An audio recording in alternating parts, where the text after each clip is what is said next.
rhythm. It's a similar kind of delivery, but in the second verse, I think there's less gap in between the kind of the phrases, and it's kind of very much more like kind of rattled off, which does add the pace to it. I think that's what I was planning to get about.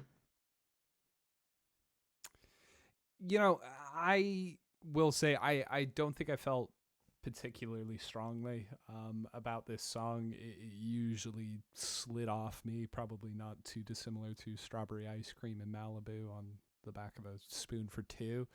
But it's really interesting, I think, Cam, that you said about the lyrics in the song and the yeah. Um, I think it's interesting that you said about this being kind of a different or braver song. I think it says in terms of the musical hooks that you've got at play, it probably says more about me and my understanding of chart music. But I felt like when I listened to it, I wrote down, very finely tuned for a mainstream audience here, and that might just be that my idea of what music a mainstream audience would listen to is incorrect. Well, yes and no. It is finely tuned for a mainstream audience. It is a very mainstream song, but every now and then a great song slips through to the mainstream of the charts. It Oh, does no doubt, happen. no doubt. Yeah, Um, yeah, it happens every year that you know there'll be a great song that's number one. It's got great melody, it's got great songwriting, all these things, and just because most people don't want to pick up on those things, or they're not important to them, they just want to hear a good melody, something they can sing along to, or something with a good beat or whatever. Um, it doesn't lessen any of those aspects, I don't think. Yeah, I don't think I don't know. It's a difficult one actually because on one hand you are really right. It is a very mainstream song. It's got all the aspects you'd expect to hear, but there's just so many elements to me that I just don't expect to hear on the radio anymore. Like I don't expect to hear music that reminds me of Beck on the radio. I don't know if anyone else picked up on any of that or got any of those vibes at all, but especially with that kind of very kind of wacky guitar effect that's coming across. For the life of me, I can't remember what it actually was, but yeah, that kind of thing that's going along all the time. just made me think of It's just not BoJack. something I Yeah. fully expect to hear. Yeah, well, I mean, like, I just in guitar music in general, I've been hearing for the last 3, 4 years, guitar music is dead. This is the whole mainstream major label album that has guitar on every track, and I'm hearing more and more guitar again now, but it's been a long time, sort of thing. You know what I mean? It hasn't been the prominent instrument for a while, and there's been a lot of talk about how it's dead, and it's now seems to be having a bit of a revival. So as a guitar player, that makes me happy. Obviously, it keeps us in a job. But I don't know. I don't know if it's just me that's been feeling like that.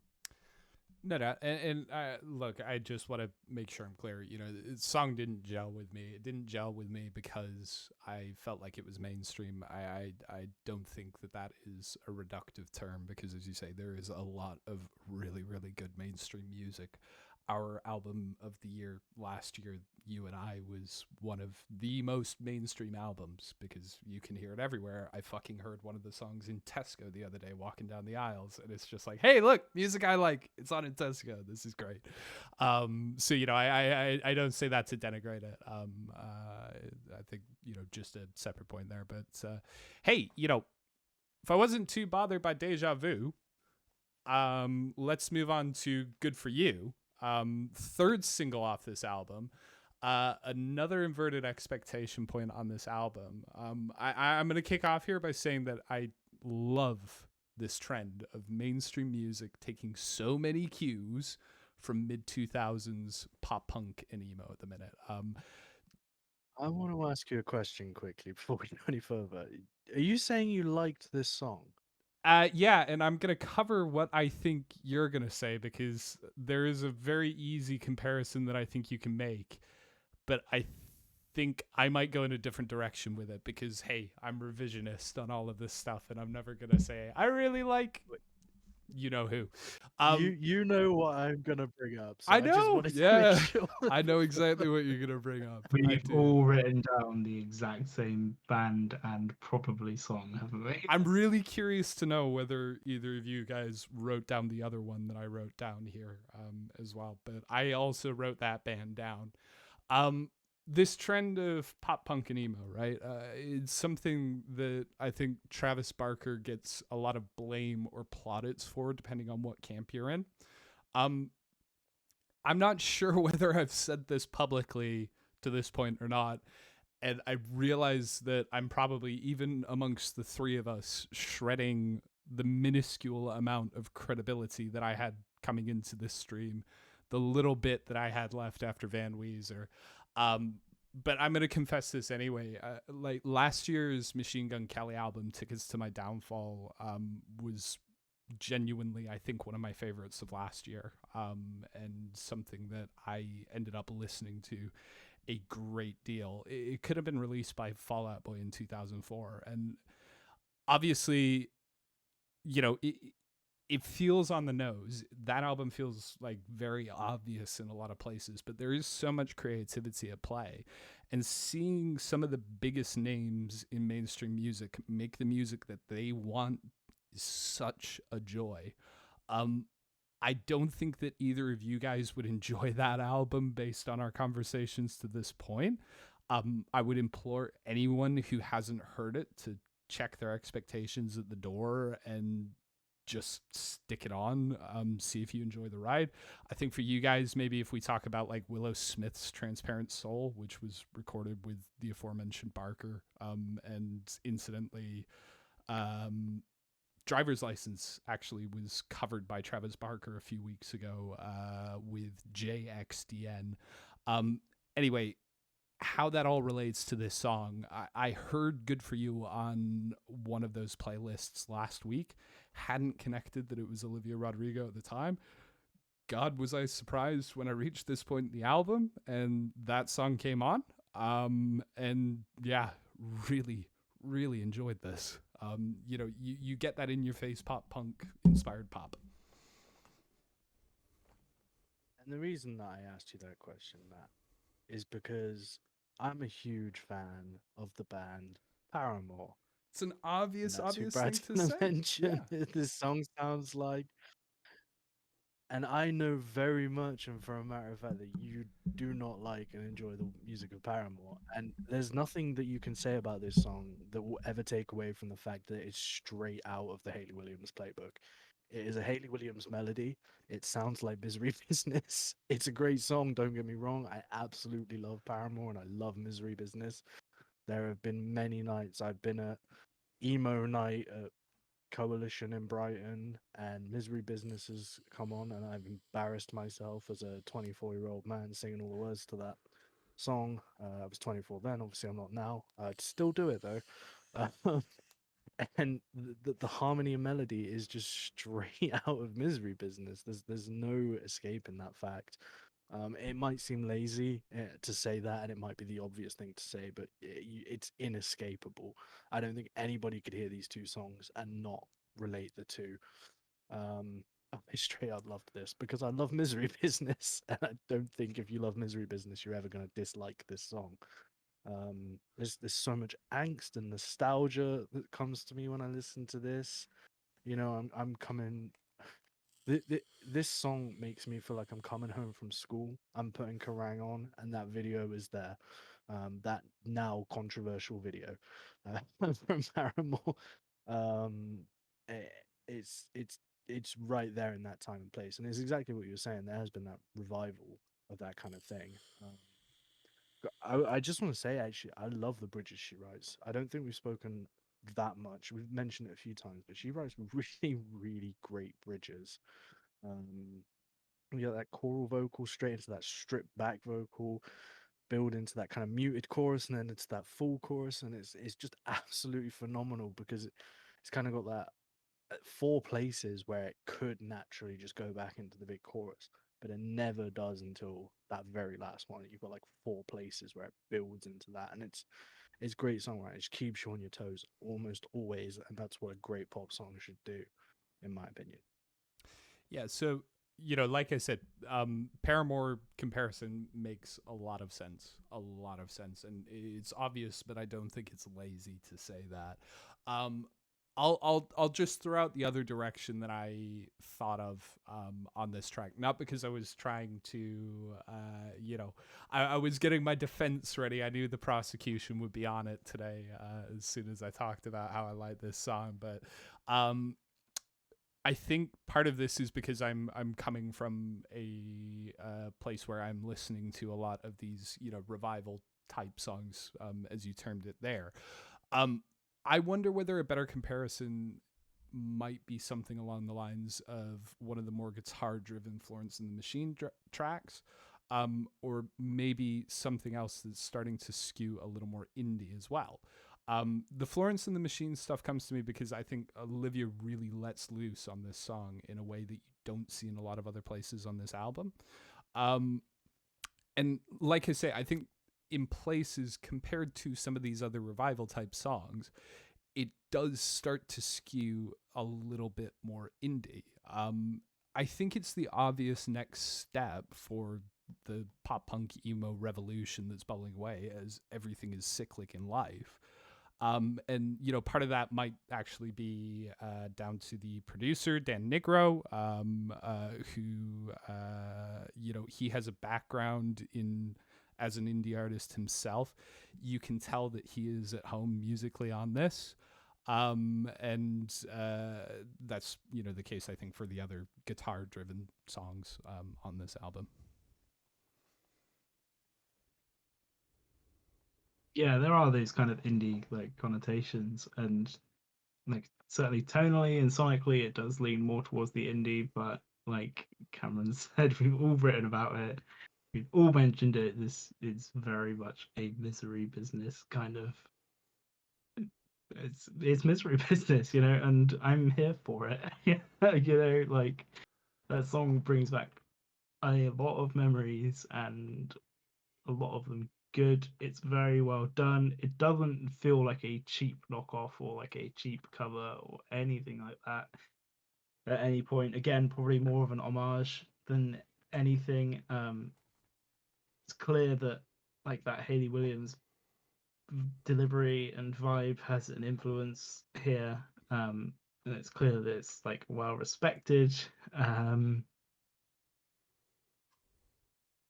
there are some nice like other elements that kind of come in as well that aren't from that song. You've got like some really nice bits of backing vocals that kind of, you've got like some really short R's that kind of stop and kind of like leave you kind of waiting. Um, like I said, it's like a more indie guitar tone. Like you've got that jangly kind of slightly distorted but clean sound, which I think is leading towards that indie vibe. Um, the only thing about this song I feel is like that, but just after the chorus just kind of feels like it drags a bit, and I know it is kind of bringing you back down to like verse tempo and verse land, but I always just felt like it should kind of keep building, and it always kind of fell a bit flat with me because I felt like it kind of should keep going there, but it just felt like it dragged it back a little bit.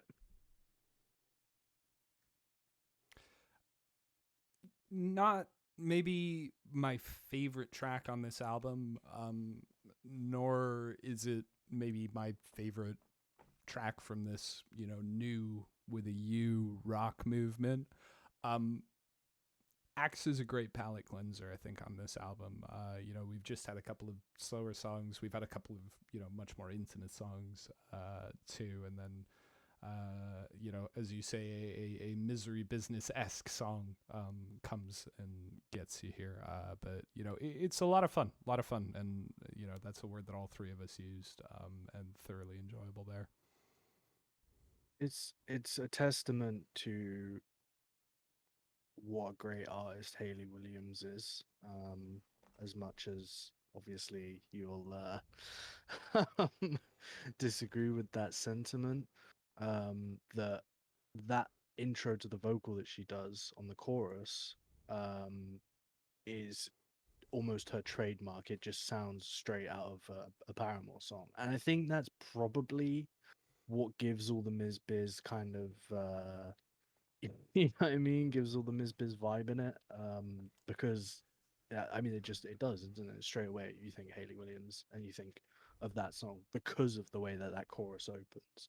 Um, I'll talk all day about Hayley Williams when she releases an album, but yeah, I think it's worth pointing out what a great artist she is. That you can hear something like that and immediately associate it with her as sort of a trademark or something you're familiar with hearing with her.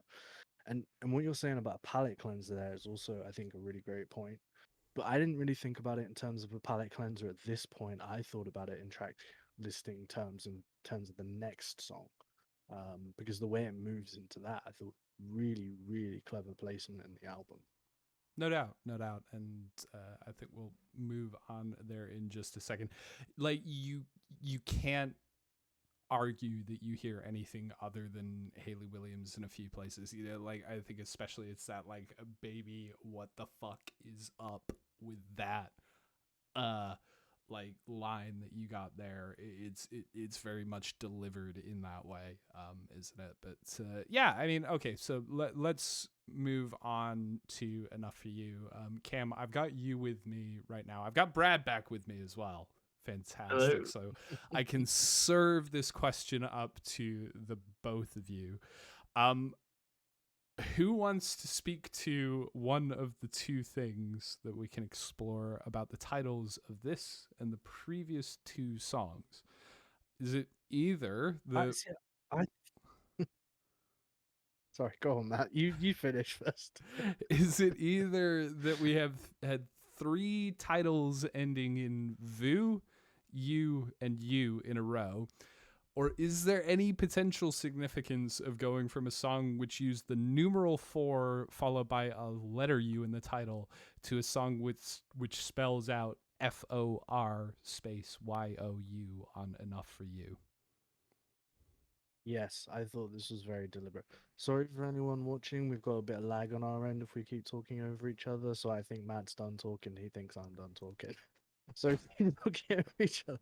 But no, I think it's very deliberate because the last one's very angsty. It's very kind of teenage driven. You know, it's straight out of that. So it's got the kind of for you that edge, that angst kind of thing, that very skater boy type kind of vibe to it, you know, which is a song probably should have thought about when we were talking Fuck. about it, but it's Yeah. only just come to mind because obviously it evokes yeah, evokes such strong images of Biz. But I think here we're back to sort of Taylor Swift inspired pop and it's a stripped back confessional piece, so it's a little bit more mature here.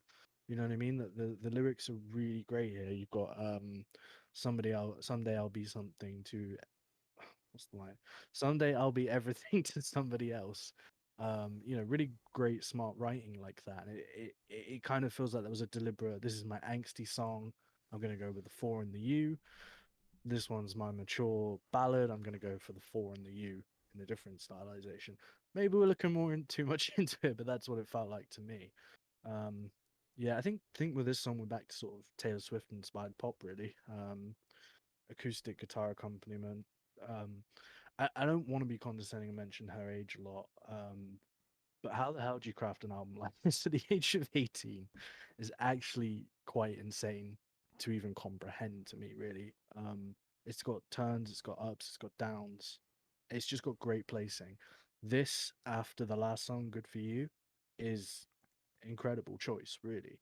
You know, you've got that big peak, that lull, and catch your breath, and you know, it's just all over the place, and it's absolutely great. Really, we've got like really solid melody on this again, and it's all about the voice, all about the voice. I started to realize actually she's kind of talking about the stages of grief with each song that you're going through on this album, which isn't something I picked up earlier, but as you sort of get to this song, we're in a different stage of grief. You know, we've been angry, now we're a bit more sad, and we'll go through other emotions later on.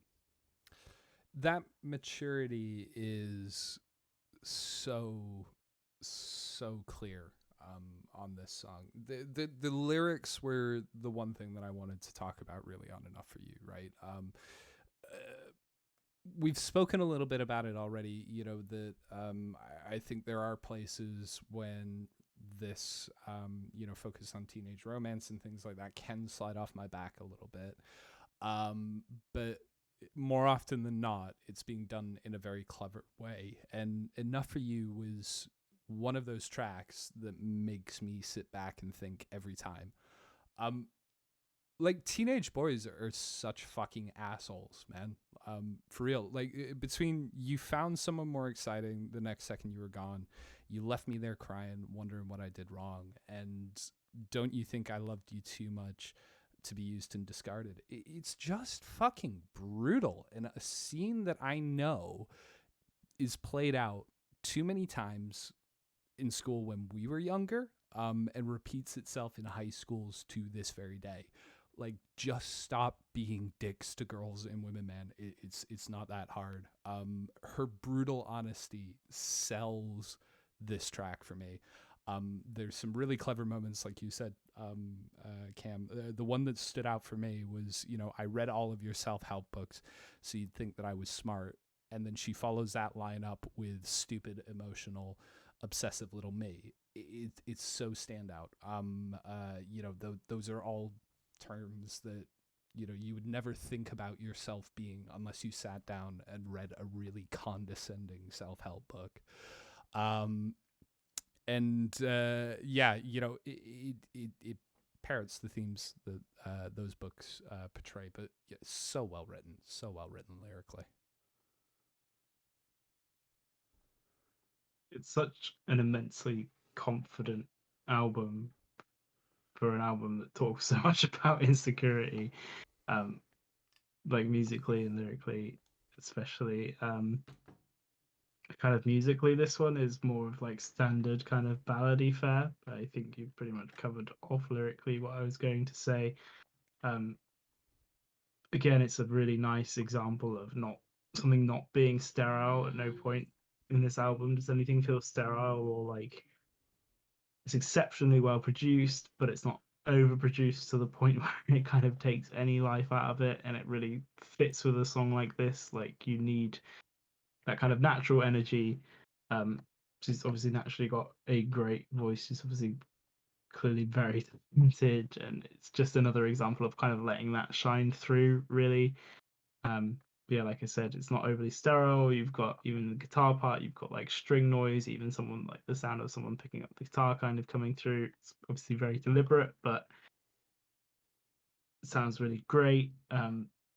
Great choice in pads, great choice in the harmony here. You've got close harmony, which kind of feels more tense and it relaxes nicely in the chorus. Great melodies again, um, amazing voice. Showing her range again, you go from like you go through like the lower bits, the falsettos. It's just yeah, it's really nice. Okay, that's my final line on this. It's really nice. Okay, and it's a really nice song, and it's again a really well written, well produced song. Um, so yeah, I mean, your last line I think ended up being very similar to your first one, where you were talking about the production right at the very end there. I've said this before, production for me isn't something I struggle to pick out good production. But I can maybe pick out like bad production if I notice something, right? But I think it gets a lot of credit on this track when it comes to the vocals.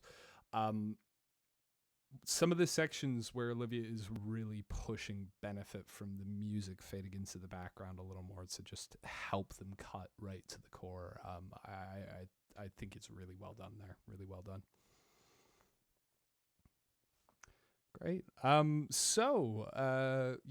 We've had our very emotional, very angsty, like you were saying, Cam, tracks. Let's move on to track 8.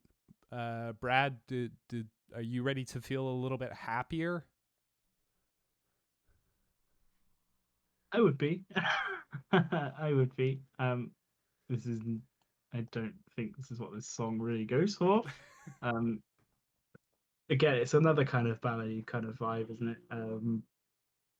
It's again that lilty rhythm that's kind of shown its head a few times. It's that like really simple piano part playing like those kind of arpeggiated things, deep piano sound again. Just on sound wise, before I go too much further, the piano kind of comes in and it's really like dark, solid, deep sound. As it kind of builds through this intro or like first verse section, it kind of starts to get more out of tune. Um, it kind of ends up sounding slightly honky tonk. It's a really cool and interesting effect. Um, but it's a very typical ballady kind of feeling song. Um, some really nice parts in here shine through for me, like the build and then the drop to happier. It's obviously like the title of the track. It's an important point here. Um, some lovely bass and synth fills going through. Again, building the song as it goes through. Verse 2 is very similar to the first verse, but you add in the percussion there. Um, yeah, it's another like simple but effective. Just keeps coming up on this album, and it is kind of like these songs will all have like broad mainstream appeal, but are all eminently listenable, and they're never boring. As much as like it's not repetitive. Nothing ever gets repetitive. Things are done in a way that kind of doesn't allow that to happen. First chorus isn't always exactly the same as the second chorus. First verse is always different from the second verse in a really nice way. Um, like this one, percussion comes in. Again, great vocal delivery here. Some really nice string parts. Like you even get bits coming through. It kind of harkens back to some like really classic ballads. Those kind of ballads where you've got like these massive string parts kind of weaving in and out. Um, some use of that there. Um, yeah, another great ballad from this album, which we kind of come to expect now. Did anybody else get Creeper vibes? Creeper, the UK band. I'm Obviously, I gonna know you mention guys know them. Just Creeper. clarification. Yeah, Yes. I'm gonna mention Creeper This, later, but I didn't pick up on it here. I wouldn't say. I think, just that chord progression and that vibe gave me a real Creeper feeling. Obviously when Hannah's doing the vocals rather than Will. Which I wasn't expecting at all at this point. I don't think that could possibly be one of her influences, but that it very much gave me that feeling. There's a very classic sort of piano chord progression and arpeggio kind of thing going on in this song. Driving along with a masterfully done melody, in my opinion. Um, it sounded very classic. It almost felt familiar, like it was almost like a piece of classical music or something that's like a standard, an old standard or something. I don't know I if think Brad can help me out on that one if he'll know what I'm talking about. I think that some of those string parts coming through is like very reminiscent of some like kind of 70s, 60s, 70s just classic ballads. They're Mm, kind of timeless. It's kind yeah. of very hard to put a specific it's from this generation, but that classic ballad sound, which has never really gone away, is kind of Yeah. I wanted to touch on the strings actually because they're so lightly done towards the end of this song that if you're not really listening out for them, you'd almost miss them. But they add such a nice layer to the vocal melody and really drive the vocal along as well. I think it's just a really great example of not overdoing an element of your song, but having it perfectly sit within that mix to make it exactly what it needs to be. Um, but my main thing about this song is the structure because it seems like one long verse into chorus and it just crescendos at the end. It just seems to keep rising and rising and rising until you get that end and it drops off and then you're in verse two. And I just think that's really well done because it takes you along for that whole thing. It's like Brad said, great ballad. Really interesting. I mean, you both said it there. Another ballady track. I think this song suffered for me just by comparison to some of the other ballads that we've had on this album so far. I don't think it's a bad song. Again, I'm going to say that off the bat. I don't think that it is a bad ballad. I could see this being the cornerstone of probably, any other pop album, mainstream album that's coming out. If you didn't have a One Step Forward, if you didn't have an Enough for You on this album, you would I would come away from this feeling a lot stronger. But this track didn't capture my interest in quite the same way that the other ones did. Maybe thinking about why I like those songs and didn't enjoy this one so much. Some of that is maybe down to the lyrical content and delivery. Neither are necessarily low effort, but there isn't the emotion dripping from everything that I think we've had on a few of the other tracks. But yeah, we run to 35 minutes on this album as a whole.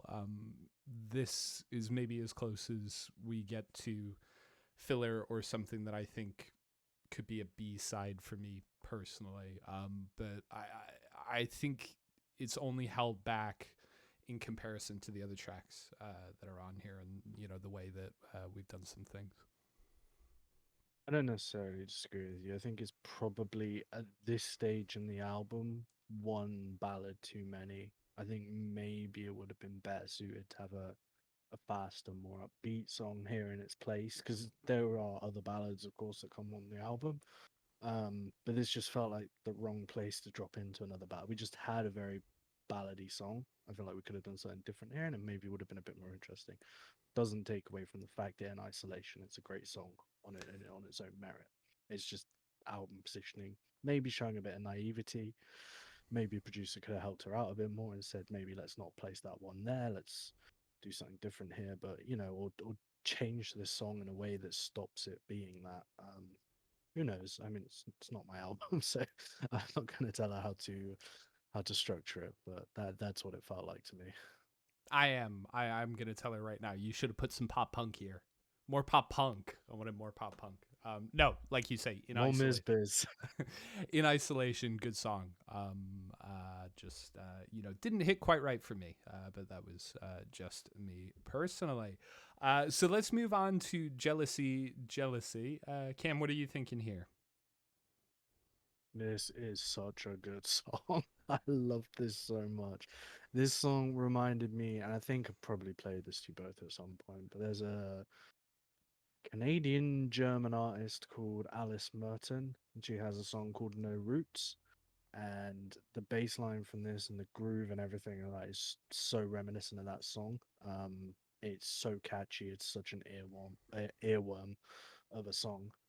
You've got that kind of great locked in bass and drum thing going on, accompanying that really, really strong vocal performance. And it's just, yeah, really great song. Some really good synths going off in the chorus as well at points, and texture. You got piano comes in, it all gets a bit more chaotic. And there's just so many layers to this song compared to like other more stripped back songs on this album. I thought it was really good, and the melody is undeniably one of the catchiest things you'll hear all year. Yeah, if you needed a cure from the ballad blues that we'd gone through in the last two songs, this is it, and it's all just to do with the groove. I think it's a great groove. It's a really really nice groove. It's a simple bass line, simple chord progression, but again, just grooves done so well. Um, the vocal phrasing as well enhances the groove. It never feels like there's kind of two separate things happening. It doesn't feel like the backing band is grooving and she's just singing over the top of it. Great vocal phrasing, great vocal melodies, really subtle kind of backing vocals here, which we've not necessarily had. They've been a bit more overt, but just really like kind of subtly enforcing important lines here.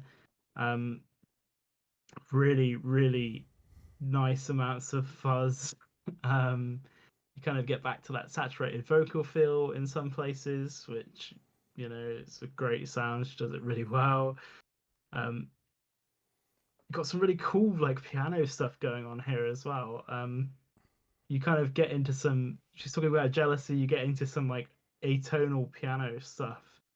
It's like kind of sounds like someone's getting really fucking pissed off practicing the scales and starts hitting the piano, but it fits with the vibe of the song because she's talking about being jealous. And so it doesn't ever detract from what she's saying, but it's just another kind of layer, another really clever bit of writing just to throw some kind of messy atonal bits in there, and it works really well again. Yeah. You're saying Olivia Rodrigo is bringing microtonality to the mainstream pad. It's not a microtonality because it's a piano. those Yeah, in those in between notes. it's not microtonal. It's just atonal. You summed it up perfectly, Brad. You know, yeah, like I think as much as a letdown as Happier is, Jealousy brings you right back into it. I love that back and forth between the very, very strong bass playing, which comes into its own here, and the real clunky piano, like you were talking about there. They work together so nicely to carry the rhythm of this track, and they kind of hand it back and forth in places. Like a real kind of surprise standout moment musically, I think, for me across the album as a whole. You know, Cam, you mentioned it. A lot of this album is about helping her stand out vocally, or you know, not helping her stand out. I don't think she needs any help to do that. It's such a wonderful voice, but you know, the musical standout moments are few and far between. Super hooky chorus comparison is going to be stuck in my head for the rest of the weekend because it's been stuck in my head all day.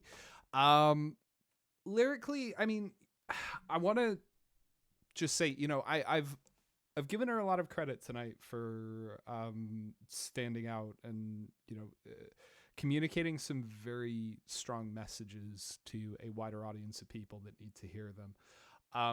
I'm a little bit conflicted on Jealousy. Like, she does it again. Let's start off with the good. The opening lines of this song are wonderful. I kind of want to throw my phone across the room because all I see are girls too